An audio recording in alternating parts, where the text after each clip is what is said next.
Wait a minute. Wait a minute. Yeah, you. Wait a minute. There are other options. Okay? I don't want you to throw in the towel, run away from your dream, get upset, cuss somebody out, because y'all know saints will do that. And then we'll repent in the name of the Father, Son, and the Holy Ghost. Okay? Ain't that right, Darius? Okay. Wait a minute. There are other options. As we travel this road called life, whoa, did you feel that? I felt that bump, honey. Come through, Jesus, and protect your girl. Okay. You will find that there's not one way to your destination. So if Dolores did it like this, it doesn't mean that Darius has to do it like this. It doesn't mean that Darlene has to do it like that. You got to do it the way God gave it to you to do it. And if there are doors that will shut in your face, understand, baby, there are more windows than doors. Come on. Ooh.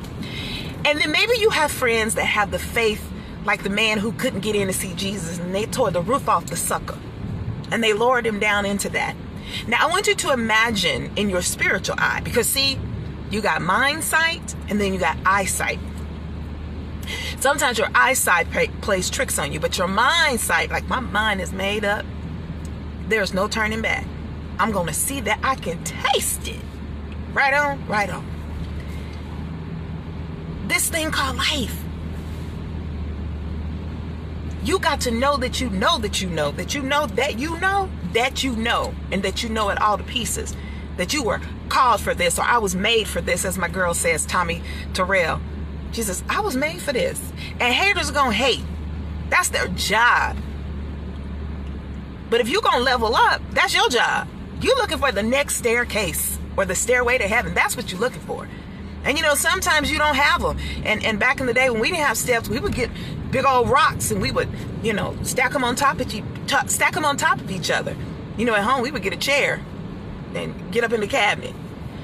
In other words, you will find a way when it is that important. Here's the challenge. When we are sidetracked by secondary information. That secondary information could be a supervisor that's giving you all kind of hell.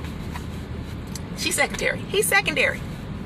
That job that you're holding on to for dear life, and they just told you that they're going under, and it's going to be an additional number of over 70 million people who've lost their jobs due to this COVID. No. You don't get to quit. You cut from a different cloth, baby. And I'm just here to remind you. Sometimes you need a reminder because your heart is racing. Things are going crazy with a K.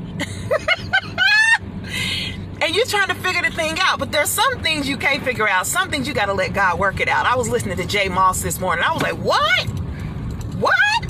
Okay. And then I was listening to Bishop Cortez Vaughn and worship therapy, or worship culture. It was like therapy. They had a song out called Beautiful One. No other God can be called a redeemer. No other God can be called a friend. Okay? And oh, how we love your name, Jesus. You're the beautiful one. We love your name. And then somebody said, Russ Allen said, there's something about the name Jesus. My great grandmother would say it like this. She said, demons tremble at the name of Jesus. They got to go. But see, if you don't know this, do you think the enemy is going to show you this? Stop worrying about other people's. They got their own problems. And you know that there are 70 million people that are after your prize. Why? Because when it's unemployment and it's sky high, people are looking for stuff. But even if you can't put in an application, you can apply yourself and use your gift. Work your gift. The word says your gift makes room for you. It didn't say your supervisor. It didn't say the CEO. He said your gift will make room for you. But here's the thing. We're usually focused on our college degrees. I'm with you. Baby, you can have more degrees than a thermometer. If they are not in alignment with what God has called you to do, you just got a whole lot of papers on your wall. Oh, I feel it in my spirit. Okay? Now, remember, a job is what they pay you to do. A calling is what you are made to do. And you are made through tests and trials. Okay? You're made through tests and trials. And when you get a taste of who you really are, it's going to freak you out. Why? Because you've been playing small. This morning I called one of my mentors and one of my friends, Mrs. LaMonica Madden. And she started with me a long time ago. We're talking about over 10 years ago. And she bought me a book called, The Way Professional People Think, or something like that. And she was pouring into me. Because sometimes you got it, but you can't see it because you got cobwebs on your eyes from all of the lies. Am I going somewhere this morning? I am.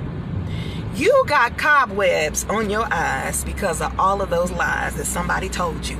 So today I was like, okay, Monica, I need your opinion.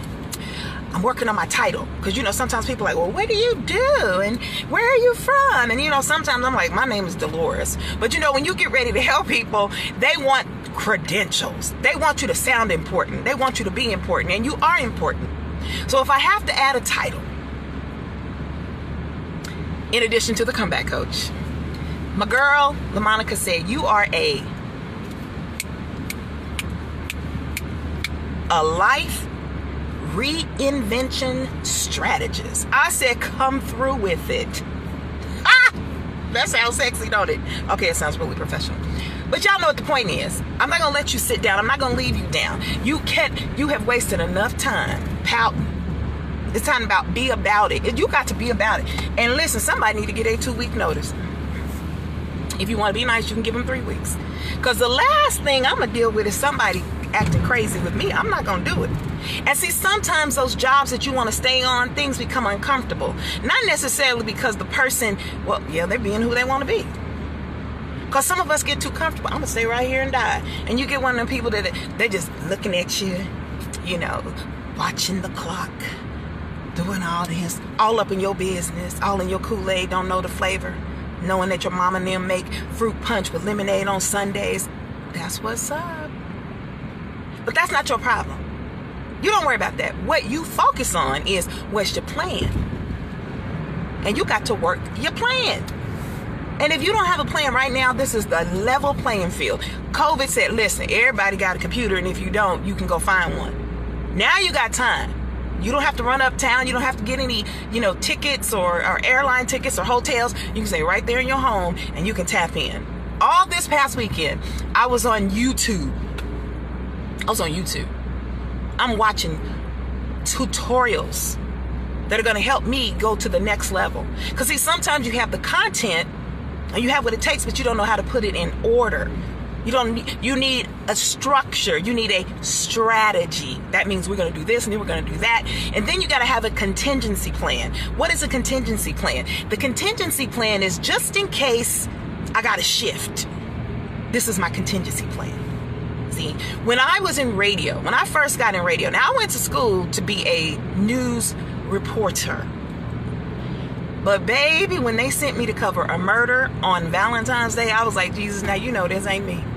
They were like, Jones, where are you at with the story? I was at the lady's house praying with the mother. She had just buried her son, twin sons. One was disabled. She looked just like my grandmother. I wasn't about to just stick a microphone in her mouth and, say I'm out. I was like, yes, ma'am. We're going to pray. And they were hot with me when I got to the TV station. I was like, it is not that serious. I was just not a good fit for that type of news. I'm all about good news. Now, I can show you how to take a tragedy and turn it into triumph, but I'm not getting ready to report about the blood and gore and all that just to be on television. It's not going to happen. And in fact, my first job in TV when I graduated many years ago at one of the stations, I sucked. I was horrible. I had anxiety. Sunday would come by, I would just start like, oh God, do I got to go back? Because they said you got to pay your dues. And see, some of y'all trying to pay dues for things you ain't supposed to do. Oh, I'm hot today.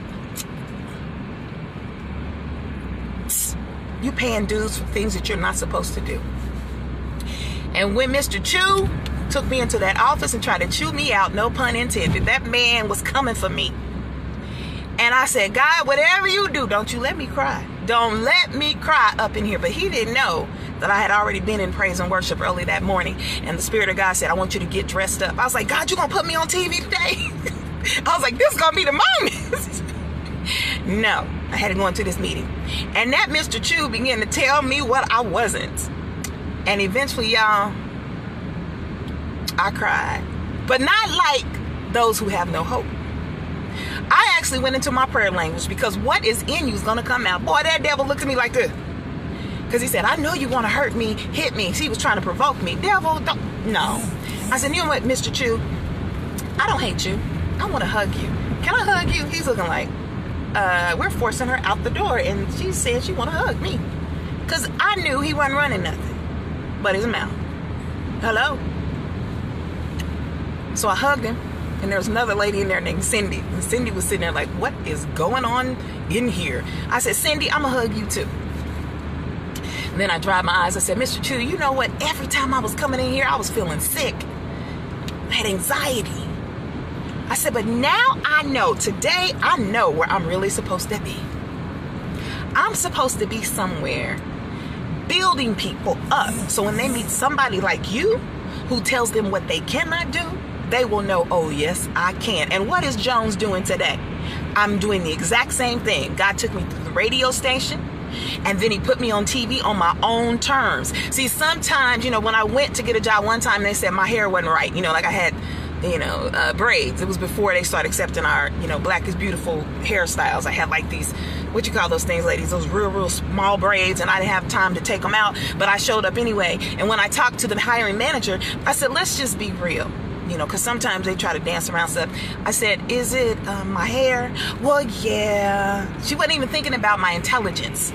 She was so distracted that somebody, one of their viewers, wouldn't get with my hair as a sister girl. But baby, when God brought me back as the comeback coach, I wear it red. I lay it to the side. It will be dyed. I can put it up in a ponytail. Baby, I can wrap it up in an African wrap. Okay? Now, people, oh, you so cocky. No, I'm finally convinced. And that's the problem. Some of y'all ain't convinced. You had a little taste of your greatness. And then somebody said, look at her. Who she thinks she is? And then some people will jump on you. Holler back if you know what I'm talking about. But devil, don't come for me. Don't come for me, devil. I had a devil come up to me in church one day. And she said, woo! I think she's spiritual, y'all. She said, the devil told me to slap you. Now, this was somebody's mama. I was still trying to be polite and holy, and we were in the vestibule, outside the church. I said, woo! I'm so glad you didn't, because I would have mopped the floor with somebody's mama. Y'all, listen. No, my mom wouldn't let me do that. But mama, you know what I mean. Y'all know what I mean. Because, see, some people's mamas is all up in your business. You need to tell your mama to go home. That's a sidebar, and that was free. You can't have a relationship with your man and your mama together. Sir, you can't have a relationship with your wife and your mother together. You got to put that thing in order. Either you want a woman and a wife, or you want a mama. And I told mine to go back home to your mama, because he said, my mama used to. I said, I am not your mama. And 411, your mama is not with your daddy because something went wrong. See, don't come for me like that. Come on, y'all got to come on back. I'm messing with somebody right now. I'm on your toes. It's okay. Say ouch. Okay. Now say hey. Because it's good for you. Castor oil tastes horrible. But the benefit of it is so much better than that temporary upset. Oh, Lord, you are doing it today. Hallelujah. I thank you, God. The benefit is so much greater than the temporary upset. And right now, maybe you're upset about it. Get your butt up. Put your applications out there if you want to. Do what you got to do. I was up at 3 o'clock this morning. I said, God, you giving me my help back. Because, see, one of the things I used to do, I used to have problems getting to work on time. Why? Because I would be watching videos and making videos.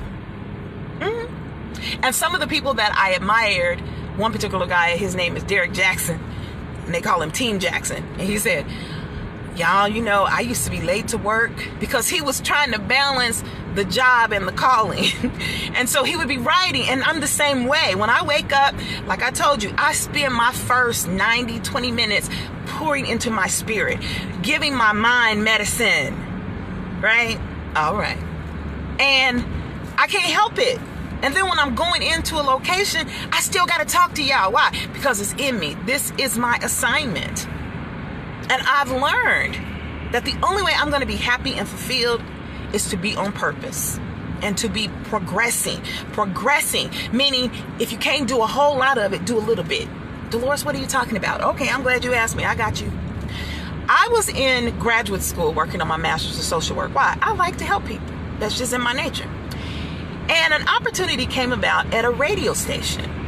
Now, I said, God, they just created this radio show. He said, I told you I'm in control. You crying over there over peanuts. Girl, I got platinum opportunities for you. So I did the audition. I thought it was horrible because I couldn't pronounce some of the words. It was just like that. And I had a complex because when I was in the journalism school, you know, people who didn't look like us or talk like us, one of the teachers told me I wasn't articulate enough to be on television. Oh, yes, he did. And he was taking my money. He owed me some money. So I had this complex. And so I went from talking to over enunciating. I would say, let's talk about it. Nobody talks like that. So I had to be okay with being, you know, speaking 3 languages. Professional, hood, and inspirational. Okay? All right then. Come through. I'll talk to the president, the pimp, and the pope. Yes, ma'am, and sir. And we're back. So next thing you know, I get this job. But now I'm in graduate school. I got a practicum. But my passion is talking to people and taking the message to the masses using technology, right? Visual. So what I did is I went to my supervisor. God is my boss. Y'all better stop saying my boss. We used to watch a show called The Dukes of Hazzard. They had Boss Hogg. Okay, that's the only Boss Hogg I know. They are your supervisors. You trembling. My boss. You don't have no boss. Jesus is your boss. God is your boss. You better boss up. But I fell short. God didn't say stay down. I'm trying to say it, Mila. So next thing you know, I went to the supervisor. I said, listen, I want to make a deal with you. I got this job as a host of a radio show, news magazine program for National Public Radio. It didn't even exist, but they gave it to me. I was prepared. I was in position. It's better to be prepared and not have an opportunity than to have an opportunity and not be prepared. Hold on, wait a minute. I got to get my hair done, my nails did. No. So I would go there during my lunch breaks and I would interview people from all over the world, from celebrities to everyday people. And then I would go back to work, and on Fridays I would go back to the radio station so we could put the show together. And we were quite successful. The show received several awards. And then in the midst of that, I was out in public and I was amongst a lot of the journalists that I had admired on television. And one in particular came up to me. His name was Chris Ketz. He said, you know, there are people who are watching you and they know what you have to offer. And I was like, what? He said, yeah, there are people who know your name. See, there are people who know your name. They know your name. When other people are spreading lies, somebody is looking for the opportunity to grab you and snatch you up. But you can't go up in that place bitter. Don't forget treatment, terminology, language. That's right. You got to know something, honey. Because when you open your mouth, you tell people who you are. They said don't judge a book by its cover. But when you open that thing up, you better be saying something. For real. Because people who have taken the time to get to that point, they're not about to spend time babysitting you. They're just not going to be, oh, Lord, here we go. But then in some cases, if you're teachable, then somebody sees your potential and they want to help you. So you got to be teachable. One young lady I saw at work, I said, come here, young woman. Let me tell you something. I said, you can't be the head nurse and come up in here dressed like that. What you talking about, Miss Dolores? I said, did you hear what I just said? Okay. You can't do that. I said, so when I see you again, you better dress it up. I want the hair done, the nails done. I ain't got time to do that. I got kids. Exactly. You had time to make them children. So I know you can make time to get yourself together. I don't want to hear all that. Baby, she starts stepping up in there and the other CNAs start coming to my office. I said, let's represent, babies.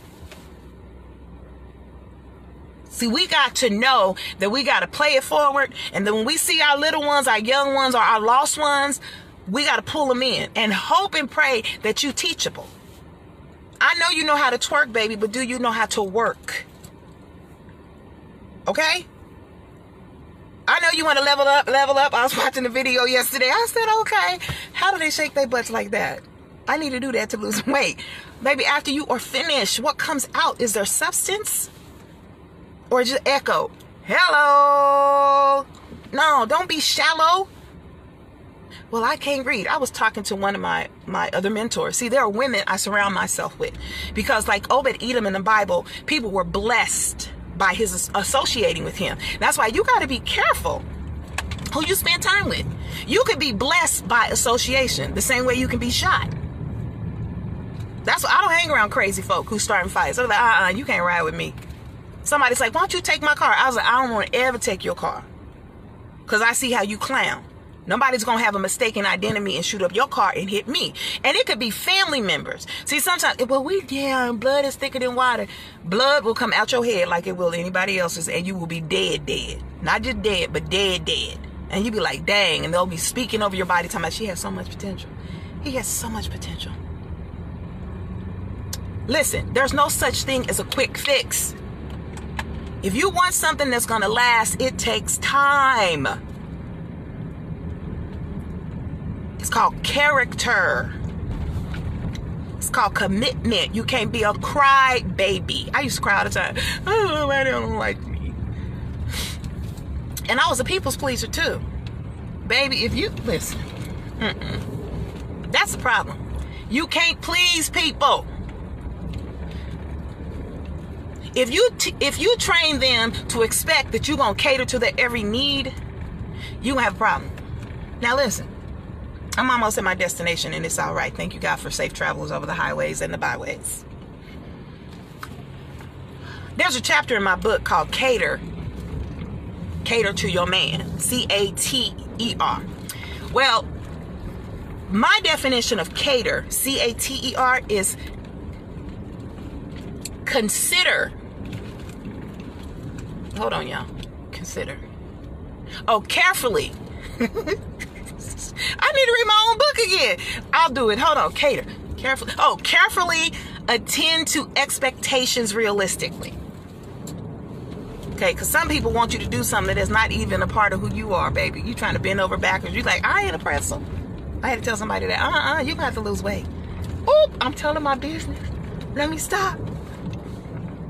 Or say I wasn't going to tell nobody, but I.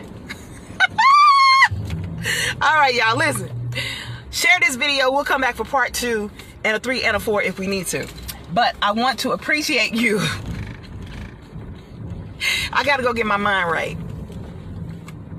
I got to go get my mind. I got to get my mind right, y'all. I got to go pray. I got to get pray. I got to go. I got to go. I got to get my mind right. I got to get it. I got to get it. Gotta get it. Oh, okay. Baby, I said I ain't getting old. I'm leveling up. You know, let me say this before I go. Call somebody and tell them you feel good today. Listen, honey. As a college professor, I couldn't just let everybody in my class, because everybody wasn't ready for the college experience. And there was something called prerequisites. Those prerequisites were foundations, because you had to come in with something. You had to come in with the knowledge of something. You couldn't just like, well, I need to catch. No, you don't have time to catch up. When you go to the advanced levels, there are prereqs. And not only do you take them, you must pass the prerequisites. Do you hear what I'm saying to you? So I know you want to do this and you want to do that and all this, but have you taken the prerequisites? They're like requirements. You want the joy, but do you know that the joy of the Lord is your strength? Okay? Because this isn't just a physical thing. This is a spiritual thing. And sometimes I got off track. Because so-and-so's my friend. I know they're going to hook me up. Hey! And then they don't say anything, and then you mad. Let me tell y'all this story real quick, and then I got to go for real, though. Okay, for real, though. Many years ago, I had the pleasure of meeting Bill Cosby. And I was a part of his call out. And I was able to share part of my testimony, being born to a 15-year-old single mother who passed away when she was 21 from a heroin overdose. It was tragic. It was tragic. And I was 5 years old. So lost. And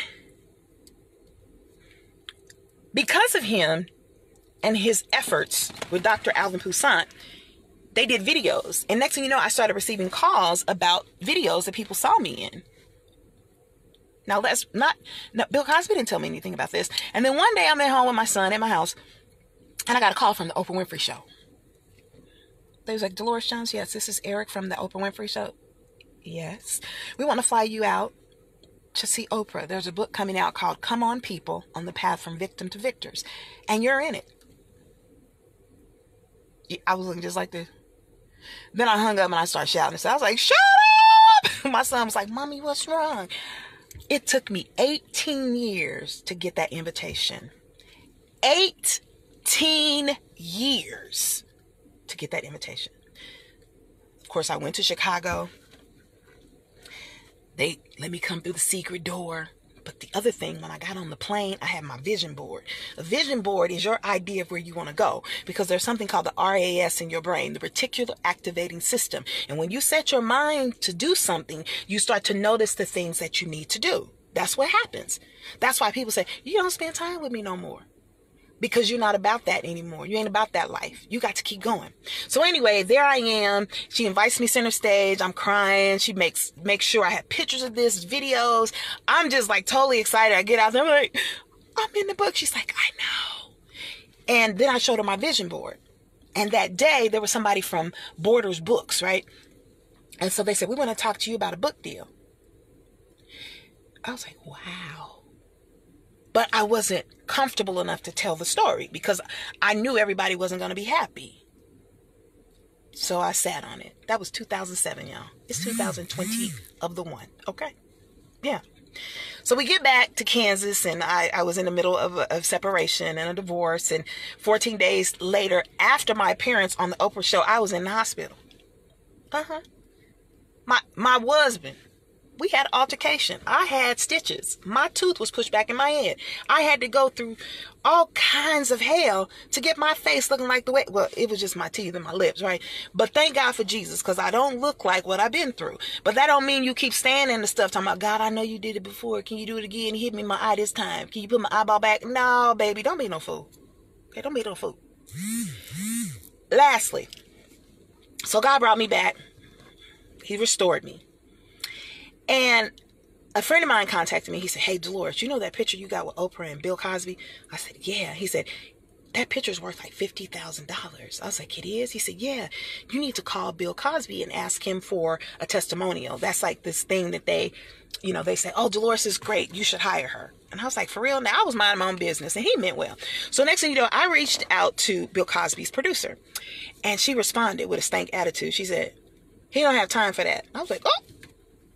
So I wrote her back. I said, all I need is like 2 sentences. She said, he doesn't have time for that.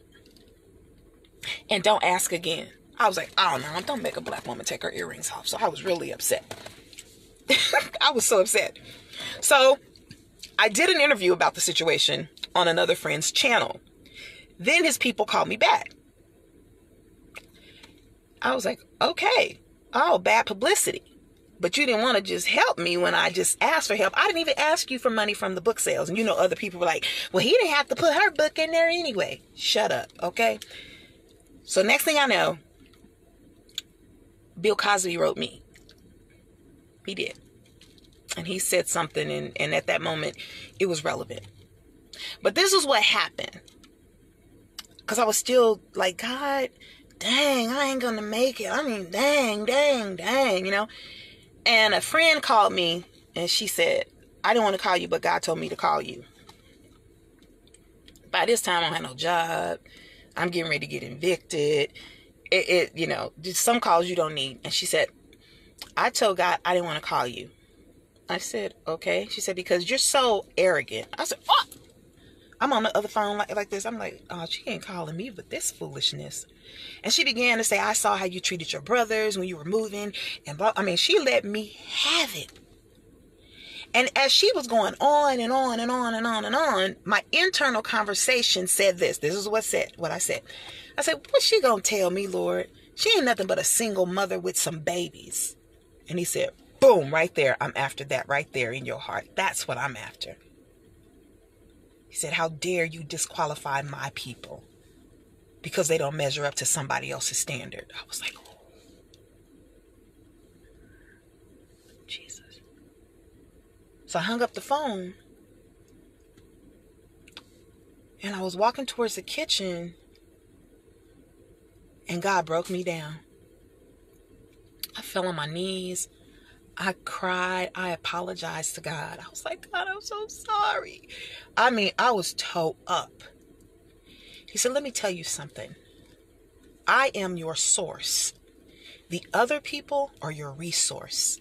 I allowed Bill Cosby to do what I allowed him to do. That's it. And young lady, you need to respect your elders, and you are going to apologize. And that is exactly what I did. I was wrong. It took a year for me to get it. Honey, I wrote him, I apologized, and then that's when he wrote me back. I did a post about it, and people were like, no, not you, Dolores. Yes, me, Dolores. And then a year after that, I wrote my book called Stop the Dumb Stuff. And Bill Cosby was in Kansas City at the Kemper Arena. Well, no, the Sprint Center. There was millions of people there. And he was walking down the red carpet, and I said, Mr. Cosby, Mr. Cosby. And he stopped. I said, it's Dolores Jones. And he said, let her through. See, sometimes it's uncomfortable, and humility can feel so hard. But as long as you are walking according to what God has told you to do, and when he says apologize, and when he says don't do that, don't say that, don't you force anybody to do anything, be grateful for the little things. Be grateful for the people that God has allowed you to meet then. And then move on. And keep your eyes focused on the hill from whence cometh your help. All of my help comes from the one who made the heaven and the earth. Where does your help come from? Now I want you to take some time and like and share the video, YouTube, Dolores Jones TV, hit the subscription button, hit notifications so you can join me when I'm live, because that's something I'm working on. And I pray and know that something was said today that's going to ignite your fire. It's going to ignite your fire. Cry, but when you're done crying, you got to do something. You got to do something. Leandria said, deliver me. Okay, now you delivered. Now what? What's your next move?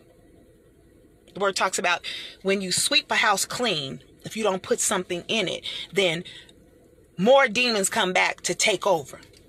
So if you have a void, but if it's a God-sized void, you can't put anybody in it. I don't care how good looking or fine he is. I don't care how much money he got.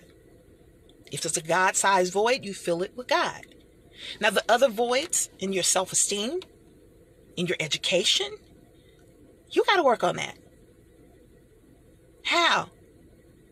Find people who are already doing it, and they're doing it successfully.